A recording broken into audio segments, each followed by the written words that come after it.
এ আবার কিরকম খাওয়া? এইরকম করে ভেরি কটা ভাতই বা খাবে? আর তরকারি তো খাচ্ছেই না। এইভাবে কাঁটা দিয়ে কয়েকটা ভাতের দানা খেয়ে আরঙের সঙ্গে উঠে পড়ল ভেরি। প্রথম দিন, তাই আরঙও আর কিছু বলল না। কিন্তু পরপর দুদিন একই কাণ্ড দেখে আরং বলল, কি ব্যাপার বলো তো, তুমি এভাবে খাচ্ছ কেন? তুমি কি লজ্জা পাচ্ছ?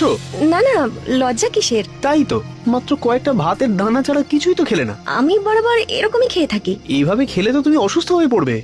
চিন্তা করো না তুমি, আমার পক্ষে এর চেয়ে বেশি খাওয়া সম্ভব নয়। শুনে বেশ অবাক হলো আরং। ও মনে মনে ভাবলো, ভেরি নিশ্চয়ই লুকিয়ে লুকিয়ে কিছু খায়, কিন্তু কি খায়, কখন খায়, সেটা তাকে দেখতেই হবে। এই চিন্তায় সেদিন ঘুম আসছিল না আরঙের। পাশে শুয়েছিল ভেরি। হঠাৎ সে বুঝতে পারল ভেরি বিছানা ছেড়ে উঠছে। আরে এই এত রাতে কোথায় যাচ্ছে? না, দেখতেই হচ্ছে। আরং দেখলো খুব সন্তর্পণে ভেরি দরজা খুলে বেরিয়ে গেল। আরং উঠে বেশ খানিকটা দূর থেকে ভেরিকে অনুসরণ করলো। ভেরি সদর দরজা খুলে রাস্তায় নেমে দ্রুত পদে এগিয়ে চলল। এত রাতে একা একা চললো কোথায়? অনেকটা রাস্তা গিয়ে ভেরি একটা গোরস্থানে পৌঁছলো, যেখানে গবাদি পশু কবর দেওয়া হয়। আর তারপরই যা দেখলো তারও ভয়ঙ্কর। গোরস্থান খুঁড়ে একটা পশুর মৃতদেহ তুলে দাঁত দিয়ে টেনে টেনে খেতে শুরু করলো ভেরি।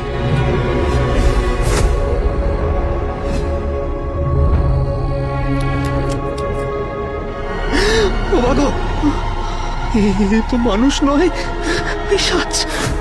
কি সর্বনাশ! আমি একটা পিশাচকে বিয়ে করেছি।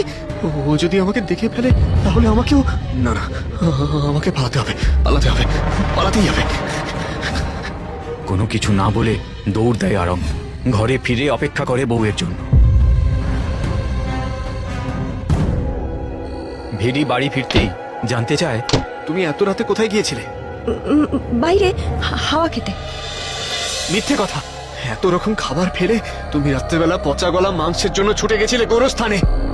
কথাটা শুনেই ভেরির চোখে আগুন জ্বলে উঠল। সে চিৎকার করে বলে উঠল, আমার পিছু নিয়ে তুই সব দেখেছিস, বুঝতে পারছি। খুব কৌতূহল না? খুব কৌতূহল তোর, এবার তার ফল ভোগ কর।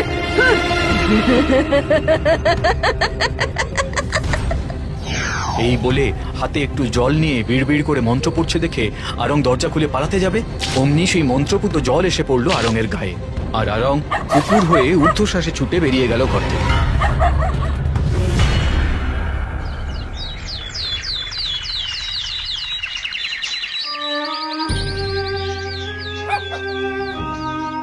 হায় হায় হায় হায়, এই ছিল অদৃষ্টে! কি করবো এখন? কোথায় যাব? আর আর এই কুকুর হয়ে কি আমাকে সারাটা জীবন কাটাতে হবে? হায় মানব জীবন! কিন্তু কিন্তু আমি এখন খাবো কি? এইরকম ভাবতে ভাবতে সে পথে পথে ঘুরছে। হঠাৎ দেখে একজন লোক বেশ কিছু কুকুরকে খেতে দিচ্ছে, আর পথের ধুলো থেকে কুকুরেরা মহানন্দে সেই খাবার চেটে খাচ্ছে।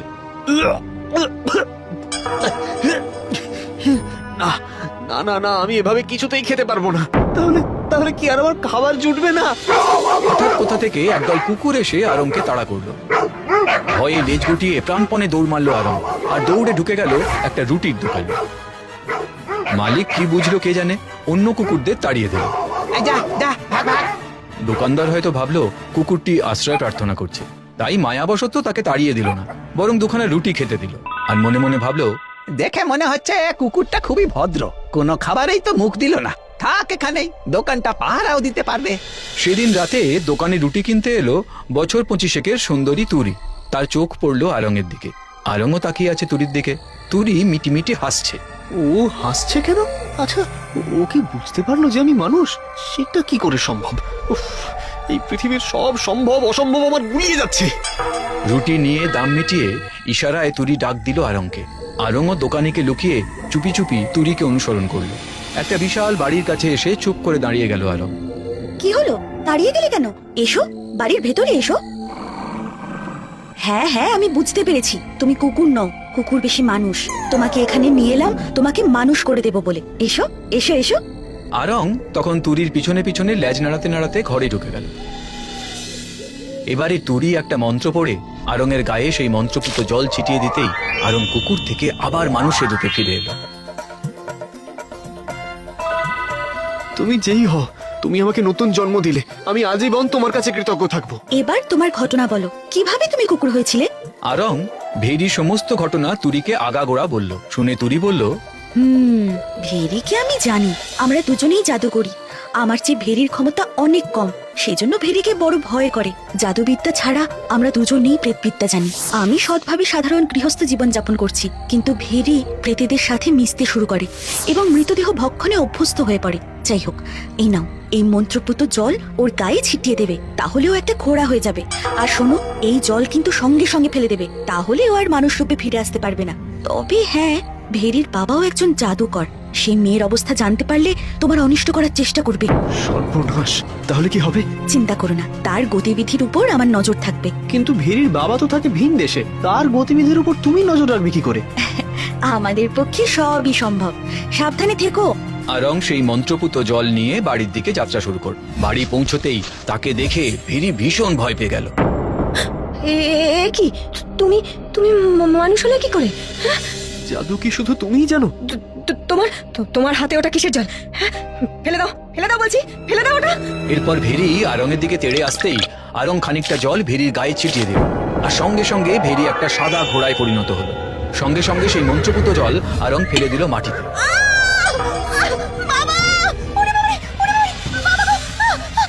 এরপর একটা দড়ি দিয়ে ঘোড়াটাকে বেঁধে ফেললো আরং, আর তাকে বেঁধে রাখলো ঘরের বাইরে।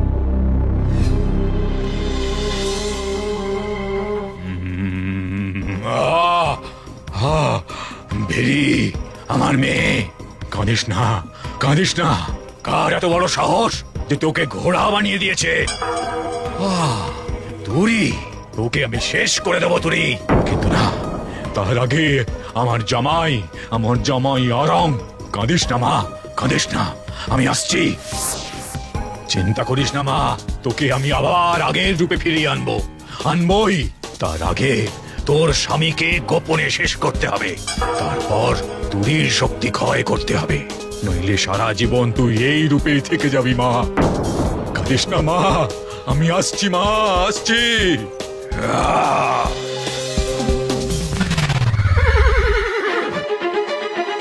ভেরির বাবা একটা বিষধর সাপ হয়ে সন্তর্পণে ঢুকে পড়লো আরঙের ঘরে। ওদিকে তুরিও নিজের জাদু মাদুরে সবটাই দেখলো, আর সব দেখে সে উড়ে গেল আরঙের বাড়ির দিকে।